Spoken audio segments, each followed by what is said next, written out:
South Africans have decided to go on a march against our president, which is our President Cyril Ramaphosa, because of the things that are happening in the country. People are just not happy.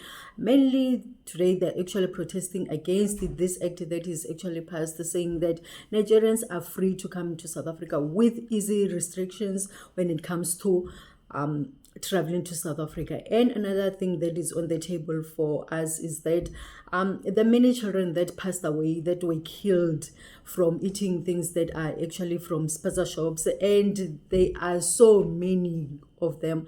But the government, people feel like the government is not doing enough about that, which our president came forward and said that he wants things to be structured in a first form of that a person who's got a spaza shop must come forward and register that spaza shop. But now people were not actually ready for that. They were ready for the action, saying that people that the children died from, like for instance, if that child bought something from a certain spaza shop, that person must be held accountable, not this thing of us taking it to the top, saying that the front line is that people must go and register for a spaza shop. Then later, if something happens, then that's when we're gonna come up and face the people that have to encounter for that. So people are actually saying that they want people that are running spaza shops, especially the foreigners, to go home to leave South Africa. So that's the thing that they actually wanted to happen. But now it didn't happen, right?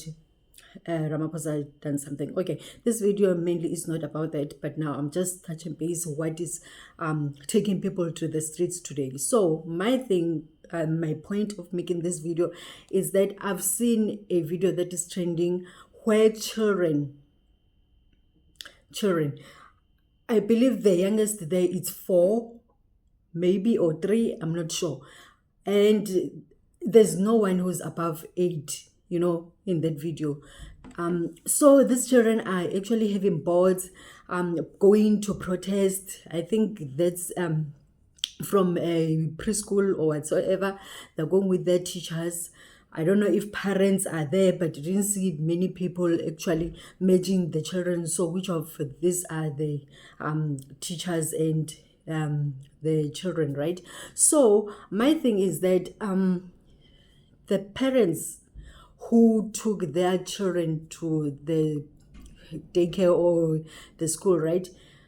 Are they aware of this thing that is happening right now? A person, if for instance, I'm the one who took my child right now to that aftercare or daycare, were things actually put on the table that on this day your child will be going to protest against this killing of children of South Africa, when you wake up in the morning as a parent, were you aware that your child is going to take part in that march? Were you even willing to give up that child? Because now, when a child is going to the protest, anything can happen there.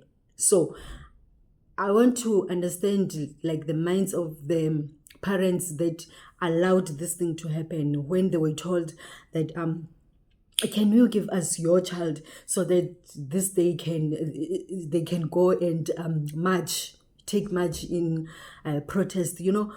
I mean, how did it happen? What happened to that person's mind when they allowed and said, yes, it's fine, I'm giving you my child, you can take my child that day, and then maybe come back at 2, or maybe they have whatever time that they actually agreed upon for a child to come back, So I'm not sure what's going on there. So now the people that are dying on the march, are they prepared to actually lose those children to death? Because we know that when you are there in the protest, people die. It's a fact. We're not even sitting on a chance over. It's a fact, So my thing is that really, are they like fine with that happening? So I mean, there's so much that is going on. So when it comes to Children Protection Act, I mean, where is this, let's say for instance, something happens to these children, who's going to be blamed for it? Is it the parent only? Is it these people who are taking these children to the march? what's going on there, who's gonna be taking the blame. So now, if we're talking about the excuse me, the anxiety that comes with this thing to these children, because now they've been told that something has happened, that's why they're taken to a march, right? Mentally, are they okay? Will they be okay after this march? I mean, I'm talking about when you tell a child that, okay, we're gonna watch a movie, it's a scary movie, already they've got something in their mind. They don't sleep properly, those kind of things. Now this one, even just picking a fight at home, with your partner, and there's a child, already that's a trauma for a child. We've seen it happen in the homes and stuff like that. Now, taking these children to the streets to experience violence and stuff like that, they're in the march, they're going to be singing, It's a trauma on its own. And people, as they're living in their homes, we don't live like equally. There are those homes that are experiencing quietness, and there are those that is always so you take this child that is not really experienced in this or is not exposed in the environment that is like so what's going to happen to them? Are parents aware of the scars that will be left with these children, So that's what I'm actually thinking about right now. So maybe the teachers or the parents think that this is going to be a peaceful march. That's why they're doing this. But now, every match that we are starting, we say is going to be a peaceful match. But now, remember, you are the one who's saying that it's going to be peaceful, right? And then you're coming with this peace thing. Now, the person who's going to receive you on the other hand, on the other side, you don't know how peaceful they are going to be towards you, So this risk that is being taken with this, I'm just hoping, for argument's sake, that the people that are doing protests like this with the children are those that we saw only, not the whole country or other parts of the country that they're still doing the same thing. Because now I haven't seen anything like this, So it's something that I'm not even I wasn't even ready for. So mentally for me already, it's shaking me because I've got children here at home. So let's say, for instance, my child was to take part in that. I think I'll be going mad, I'll be going mad really seriously, because I would never want to expose my child to something like that. So now, we're not even talking about teenagers. Maybe something that encouraged them is the riots of 1970, what. That's why they're actually taking this to, like, they're bold that this is going to make a statement. Those were not children at that time, the children, they just hooked up along on the streets, because now we cannot talk about that picture of a man that is holding a child on his hand and say that we want the same to happen right now in this era that we are in. It's something that we need to condemn, because now in that photo, it's not even encouraging us to do this, but it's actually saying that we've been through this, so we don't need to go through it again. It's like those things of the Christians when they say that Jesus died for us. There's no man that needs to go through the same thing that he did, So I believe that, yes, the people that fought for us and involved the children, it had to stop with them, so that as the new generation, we don't carry on doing the same exact thing that they did, right? So now, we're talking about people that, let's say, for instance, you are asked at school that your child is going to participate. They would like your child to participate for school, let's say, trip.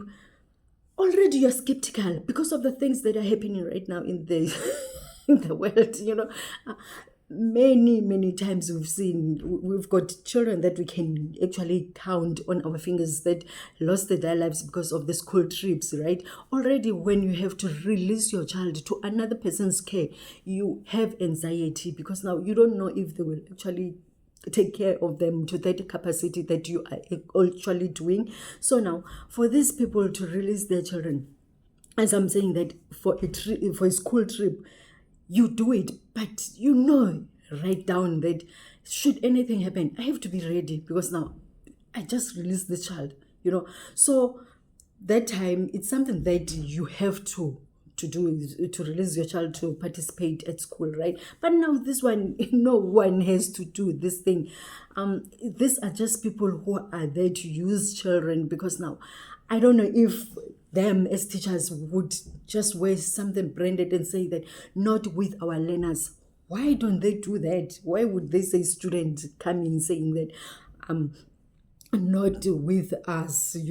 I mean, as parents, are we not there to protect these children? It's like now we are saying these children must protect us from experiencing the pain of losing children, instead of us being there on the forefront and saying that enough with our children. We just don't want anything with our children. So now, this thing really that happened touched my heart, because now I remember at some point, because of the anxieties of the things that were happening around the country when the children got accidents and stuff like that, it did go to me.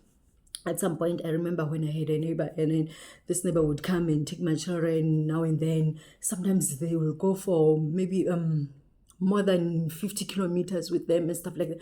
One day it hit me hard, and I thought, you know what, should anything happen to my kids and I allowed this person to take my children to go and spend a day with them, whatever, should anything happen, will I be able to really, really forgive this person? Another accident that got me to think really about this whole thing, when Ntatlanxiza's child passed away because mother-in-law took the children somewhere with her and stuff like that. So now I put myself in her shoes, and I was like, if it was me who experienced that, would I really forgive this person, for my child dying in their care or in their presence, I mean, and I thought hard, and I thought, I don't think that I would. It would be very hard for me to actually forgive this person. So now that's when I started to have restrictions about my children, that, okay, there are things that I will allow my neighbor to do with my children, and there are things that I will never, ever, ever allow them. Because now I had to come to a choice that should anything happen, what or where will I say, it's fine, I will forgive this person if something happens to my children when they are at their care, right? So now, to that realization, that's why I'm picking up this part where will the parents actually forgive these people that are actually going with these children, right? Should anything happen to them, what will happen? Like the relations, we have some children that died, others that are not even children, they're teenagers. I mean, they're at the right age, maybe 19, they're past 18. They passed away in tavern, So those people are the ones right now, the tavern owners are the ones who are going to the magistrates' courts. They are left and right in jail. They lost their lives. Like, for instance, whatever that they were living, they are no longer living that lifestyle just because of the choice of opening that tavern. And the children went there to the tavern and they passed away. And they don't even know today that what happened, who killed those children, like, how did they even the sequence even happen, how did it get to where they are, that so much children died in their care. They were the ones who opened the club and said, you just come, and nobody anticipated the death of so much or many teenagers as it happened. So now I believe that these people that took these children to this match, they're not aware with what they're doing. And the parents, I don't think that they really sat down and think about this clearly. And I don't think there's a person who will carry a child 9 months and say that it's okay, you can be off streets, you can be the one that can, I'm releasing you. Even if you can die on the street, there's no way that is happening. These are the people that are not aware of what they're participating in, and it's just a shame that nobody in this group, parents and these teachers, came forward and say that I think this is a bad idea. I think we should cancel this, and maybe alerting the authorities. this is something huge that we are sitting in, and people are like, they don't even see that this is huge. It's huge. It will be huge once something happens. That's when we'll say, South Africans, what were you thinking? Why? Who were people, or where were people, other people that could have been involved in this thing, and say, okay, maybe you're passing Walker Drive, Centurion, but this street you won't pass. I'm saying no, you won't pass this point. With these children, you must go back to home or go back to where. We just need proper leaders. We are protesting against a bad leader right now, but now we are still bad leaders ourselves. So who's fixing who right now? So this thing really came to me and it crumbled me, and I'm like, no, I need to talk about this and voice my thoughts.